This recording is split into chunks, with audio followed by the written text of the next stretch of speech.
السلام علیکم ناظرین، ذاتی مشاہدے کی بنیاد پر میں بات تو صرف ملتان کی حد تک کروں گا، لیکن باقی ملکی سیاست کون سی چاند پر ہو رہی ہے،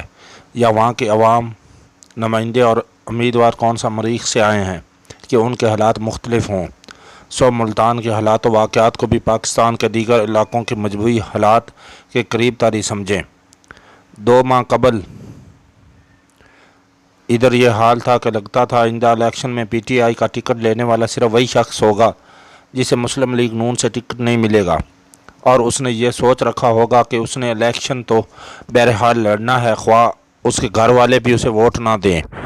دوسری طرف یہ دکھائی دے رہا تھا کہ اگلے الیکشن سے قبل مسلم لیگ نون کے ٹکٹ امیدواروں کے ہجوم پر لاٹھی چارج کر کے انہیں منتشر کرنا پڑے گا، لیکن یہ 2 ماہ پرانی بات ہے۔ تب عمران خان کی حکومت کو بیڈ گورننس، پنجاب میں بزدار اینڈ کمپنی کی نااہلی اور کرپشن کا سین امتزاج، مہنگائی اور ادارہ جاتی نااہلی نے مل جل کر ایسی صورتحال تخلیق کر رکھی تھی کہ تحریک انصاف کی کئی ایسے ارکان اسمبلی جو آج کل عمران خان اور پارٹی کے لیے تن من قربان کرنے پر تیار نظر آتے ہیں، 2.5-3 ماہ پہلے تک چوہوں کی طرح سرنگیں بنا کر چپکے مسلم لیگ نون سے اپنے روابط بہتر کرنے میں لگے ہوئے تھے۔ اگر ان ارکان اسمبلی کے نام اب لیے جائیں تو کوئی یقین ہی نہ کرے۔ ظاہر ہے اب کسی نے اس کا اقرار ہی نہیں کرنا، اس لیے نام لینا فضول ہے،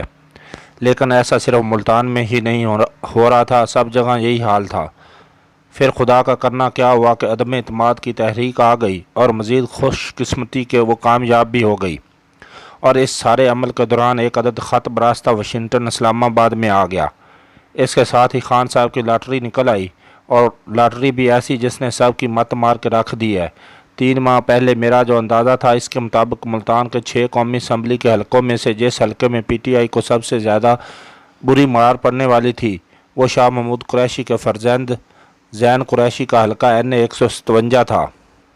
جہاں میرے اندازے کے مطابق یوسف رضا گیلانی کے بیٹے علی موسیٰ گیلانی کی پوزیشن کافی بہتر تھی۔ ویسے تو ملتان میں پیپل پارٹی کا المیہ یہ ہے کہ قومی اور صوبائی اسمبلی کی تقریباً ساری سیٹوں پر خود گیلانی صاحب اور ان کے بچوں نے ہاتھ صاف کر رکھا ہے۔ ان کے 4 میں 3 بیٹے فی الوقت ملتان کے 2 قومی اور 1 صوبائی اسمبلی کی نشست پر امیدوار تھے۔ تاہم اب شنید ہے کہ ان کا چوتھا بیٹا جو گزشتہ الیکشن تک گھر کا وید غیر سیاسی مرد واقع ہوا تھا، آئندہ الیکشن میں وہ بھی امیدوار ہوگا، یعنی سارے کا سارا ٹبر ہی الیکشن لڑے گا۔ سید یوسف رضا گیلانی اپنا سارا خاندان الیکشن میں جھونکنے کی بجائے اگر صرف 2 سیٹوں پر زور لگائیں تو نتیجہ اس سے کہیں بہتر نکل سکتا ہے،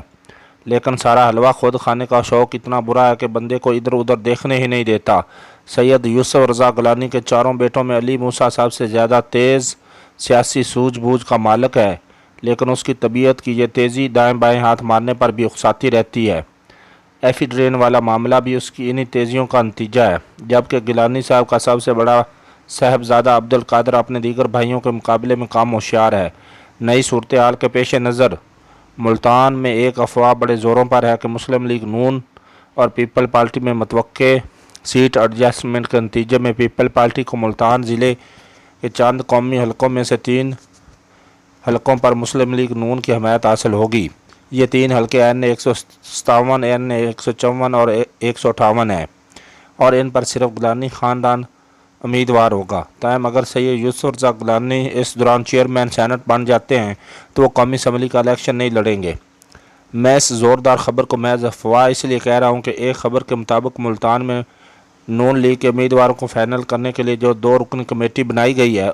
اس کا ایک رکن احمد حسین دھیڑ ہے جو خود حلقہ این 154 سے امیدوار ہوگا۔ میری مسلم لیگ نون کے ایک انتہائی ہائی لیول کے فیصلہ ساز سے اس موضوع پر 2 ہفتے بیشتر بات ہوئی تو وہ پیپل پارٹی سے سیٹ ایڈجسٹ کے حوالے سے کھلکھلا کر ہنس پڑا اور کہنے لگا،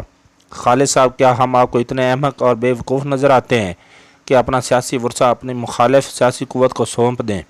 اپنے ہاتھوں سے اپنا بیڑا غرق کون کرتا ہے؟ میں نے پوچھا، اور وہ زرداری صاحب کا مطالبہ کا کیا بنے گا؟ کہنے لگا، اس کا ہم کوئی اور حل نکال لیں گے، لیکن پنجاب میں ہم اپنی سیاسی اور انتخابی طاقت کسی کے حوالے نہیں کریں گے۔ ایسی صورتحال میں مستقل کے حوالے سے جو امکانی منظرنامہ نظر آ رہا ہے، اس میں 3 قومی حلقوں پر کافی